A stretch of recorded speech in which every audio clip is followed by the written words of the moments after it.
el encanto y la tradición se unen en la inauguración del Jardín del Marqués.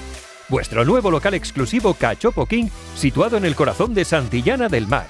Ubicado en la animada calle El Cantón, a tan solo 200 metros de la majestuosa Colegiata, el Jardín del Marqués os conquistará de muchas maneras.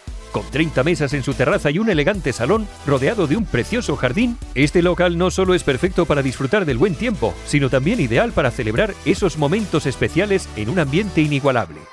En su carta, ofrece un surtido de deliciosas croquetas con 8 variedades diferentes, frescas ensaladas de ventresca con anchoas de Santoña y de cecina con rulo de cabra, además de sus exquisitas hamburguesas de Tudanca. Y por supuesto, los protagonistas de la casa, nuestros cachopos.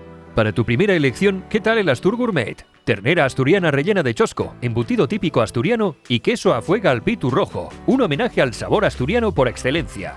Y si eres fan del pollo, el Pío Pío, un cachopo relleno de bacon, boletus y doble porción de queso edam. Te hará volver por más. En esta ocasión especial, cada cachopo se servirá no solo con nuestras clásicas patatas fritas y pimientos de padrón, sino también con pimientos del piquillo, añadiendo un toque extra de sabor y color a tu plato. No esperes más, ven a descubrir el Jardín del Marqués y celebremos juntos esta emocionante apertura. Calle Cantón 13, Santillana del Mar, Cantabria.